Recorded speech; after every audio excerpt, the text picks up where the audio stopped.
Hey everyone! I hope you had a great day. Today we are looking at some new pro-revenge stories. The first story is called $300 for your business. I rented a little house from a man who owned a painting business. The power was off when we came to see the property, but he assured us that everything worked, even put it in the contract. The place was dirty and poorly maintained, so we negotiated the security deposit down to $300. As it turned out, the heat and air didn't work, along with the refrigerator and dishwasher. In good faith, I asked him to have someone look at them. He responded by cursing me up and down. He also called me and left threatening voicemails. He would show up unannounced and let himself in. On one of the visits, I showed him that the crawl space was flooded. It was a breeding ground for thousands, if not millions of cockroaches and mosquitoes that would come up through the floor vents. There was absolutely no ductwork, even though he claimed that the heat and air worked fine. He accused me of causing the flood myself, even though I showed him the source was a pipe that had rusted through. He refused to address any problems and said, if you don't like it, then you can move. You can't pay for a bargain and expect to live in the Ritz. This man was a terrible man in general. Once, he hired someone off Craigslist to cut down a tree in the rental property's yard. The man worked literally all day for the agreed $150, cut up and hauled off the tree. He came back that evening, just standing in the yard. I asked if I could help him. He said he was waiting for the owner to get paid. The owner kept replying, saying he was on the way. But he never showed up. Our neighbor told us he had punched the previous renter in the face and refused to pay him for a day's work for his company. He had bragged about renting to illegal immigrants and not having to do anything because they wouldn't sue. We had a newborn baby, so we called his bluff and agreed to find a new place to live. We left the home in much better shape than we found it. He said he would mail us a security deposit, but he never did. He dodged my phone calls until one day he called to say, you aren't getting it back. You broke the contract when you left early, so go screw yourself. I was really upset because we were new parents and had very little money. That $300 was a big deal to us and a drop in the bucket for this man. He owned an upscale painting business and had 15 rental properties. The next week I was online, leaving negative reviews for his business, when I clicked on a link and noticed his website's domain had just lapsed. I knew what I had to do. I immediately bought it, then created a homepage with contact info for his biggest competitor. I emailed him from his old domain, asking him if he wanted to buy the website for $320. The cost of the security deposit plus the price I paid for the domain. He was irate. He started calling my work, threatening to sue my employer. He even contacted my parents and threatened to sue them. He left a bunch of threatening voicemails for me, saying he was going to beat me up. And that he knows where I live and that he has my social security number. I received emails from several review sites asking if I was trying to update the contact info for the business. He must have used his old domain's email as his contact email. I didn't want to get in trouble for impersonating his business, so I did not respond. The contact info was never changed. I received a few emails from potential clients. I called him and told him about the painting job requests. I gave him the contact info for one of the clients to prove I wasn't just making it up. I told him it was the last time I was going to do that for him and suggested that he buy the website back in order to not miss out on any other jobs. He told me he was taking me to court. I told him I had recorded his threatening phone calls and saved all his texts and voicemails. He said he was going to sue me for illegally recording him, which is not illegal in my state. I said, I look forward to seeing you in court where I countersue and press charges for harassing me. And I hang up. He called back and cussed me out for hanging up on him. I said, call me back when you can speak respectfully to me, and hung up again. We repeated this about 5 times, each time he got even angrier. Until the last time. He spoke respectfully and explained that he hadn't got a single job in months. I suggested he should focus more on creating a website to find business. He lost it and cussed me out again. 6 months passed and he still hadn't bought the website from me. I get a call from him, begging me to do the right thing and give him the website back. I told him the current price was $350. 6 months later, I get another phone call. I told him the current price is $380. Eventually, he texted me to say I went out of business. I hope you are happy.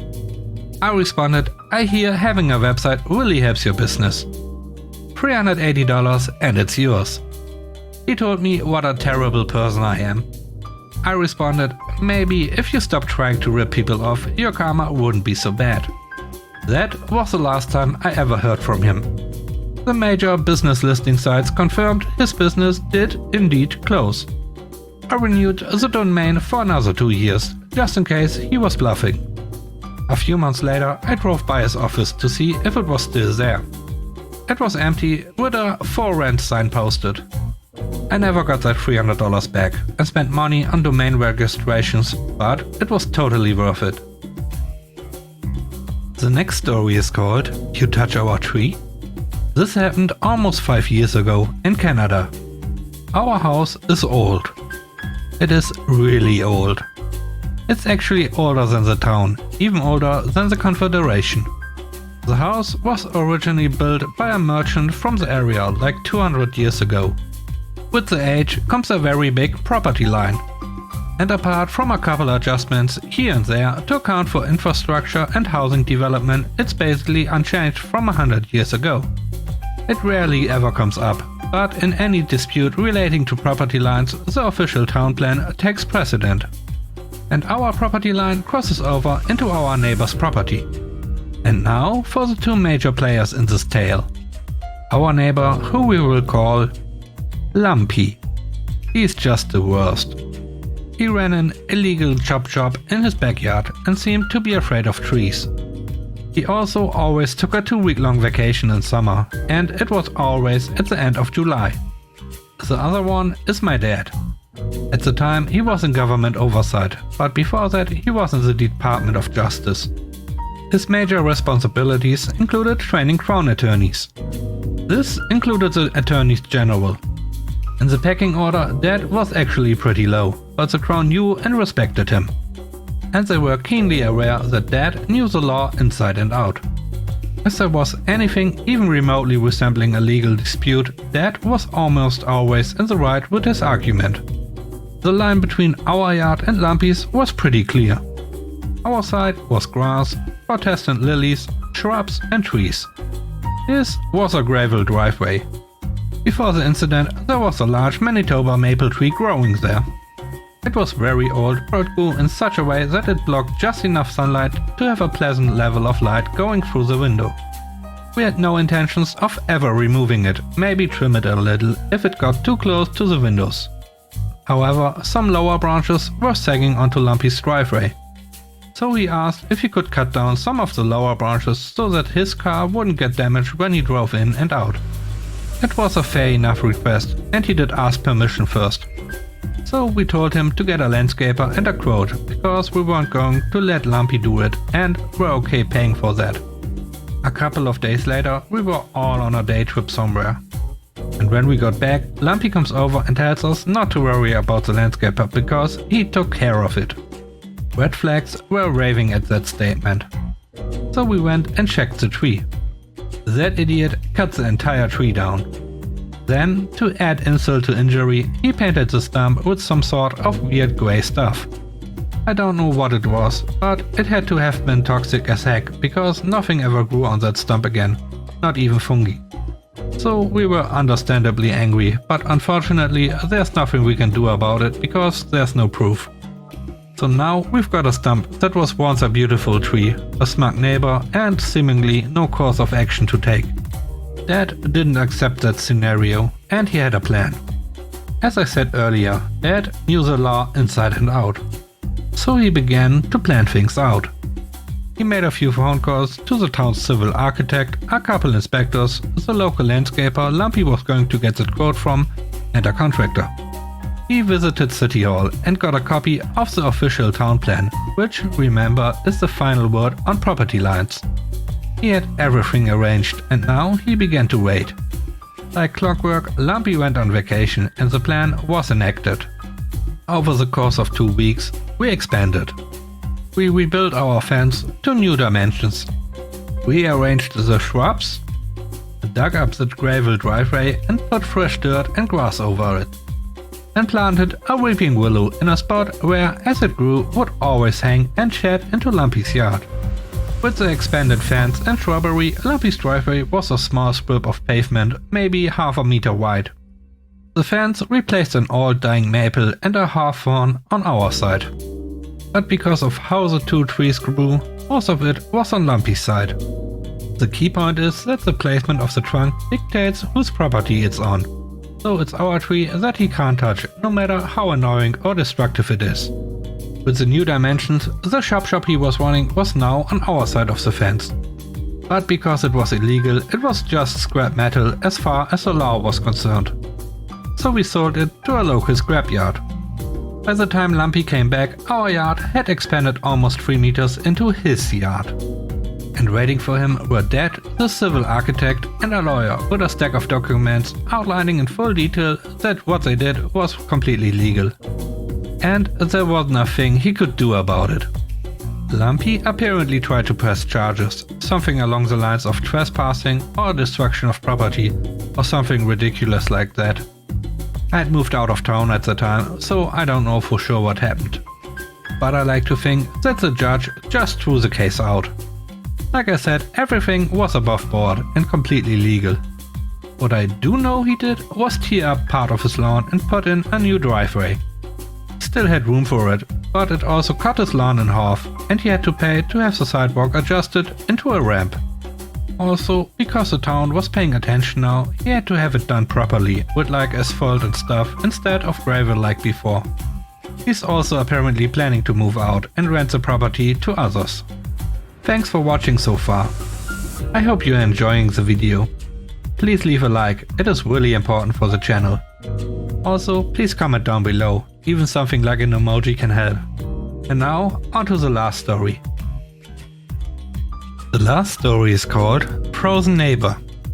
In college, my 2 friends and I decided to find a place together off campus. We found a beautiful 3-bedroom house with surprisingly affordable rent. The basement of the house was listed as a separate apartment. But as it had a separate entrance and the indoor stairwell had been blocked off, we weren't worried. And the thermostat was upstairs. Then the demon neighbor moved in. From upstairs we could hear everything. This adult woman would call her mother and scream at her to pay for her cell phone bills and give her grocery money, aka Taco Bell and cheap tequila. She would scream at whatever guy she was bringing home. And one day she brought home 3 puppies to scream at too. We were terrified of this woman and the noise was hell. Also, we had been idiotic enough to sign a lease stating we were responsible for all utilities, period. Meaning we were financing her gas, water and electricity. But with only 2 months left on the lease, we thought we could just ride it out. But then she started smoking. Constantly. According to the landlord, she had quit for good when she signed the lease, but for good only lasted 2 days. Since it was winter, the heat was running nearly 24/7 and the smoke was wafting up from the vents. Our apartment and all our belongings began to reek with smoke. We contacted the landlord because we had signed for a non-smoking apartment. He told us we lived in a state where you could technically call an apartment non-smoking, even if it shared ventilation with a smoking apartment. At this point, my 2 roommates were heading out for a 2-week vacation, leaving me alone in the apartment with the demon smoker in the basement. I couldn't sleep or eat because my idiotic stomach decided to react to all the second-hand smoke by aching and cramping constantly. After 3 days, I was a little insane. I made a plan. I checked the forecast, lows into the 20s all week. I borrowed a friend's ultra-insulated sleeping bag. I bought one of those ski masks with the holes for your eyes and mouth. I got out my stocking cap, my silk lung underwear, my woolen socks and my down parka. I bought tea, hot cocoa and ramen and prepared to live off a diet of hot liquids. And then I turned off the heat completely. Day 1. she's screaming at her mother for forcing her to move into this frozen hole of an apartment. Day 2, she's screaming at her boyfriend because he won't let her move in with him. Day 3, she's screaming at the landlord about how she's freezing. Day 4, the landlord is at my door. I greet him in full ski mask, parka, stocking cap array, looking like I'm heading out to rob Santa Claus at the North Pole. He asks me if I don't find it a little chilly in the house. I reply I'd found all the cigarette smoke a little warm. Day 5, she's screaming about the idiots upstairs to anyone who will listen. And I am sitting upstairs, clutching my car keys and my pepper spray with 911 typed into my phone. She finally decides she's leaving and moving in with Greg, even though he just got out for stabbing Travis and he lives in that creepy house in the woods with all those biting dogs. Day 6, she's gone. I silently bless Greg. Moral of the story, there's a reason the rent seems too good to be true. And for those wondering, I did have a friend who worked plumbing. He stopped by to give me some advice about how low I could go before I burst the water pipes. Thanks for watching the video. I hope you enjoyed it. If you did, please leave a like, comment and subscribe for more content. Have a great day and stay safe. Bye bye.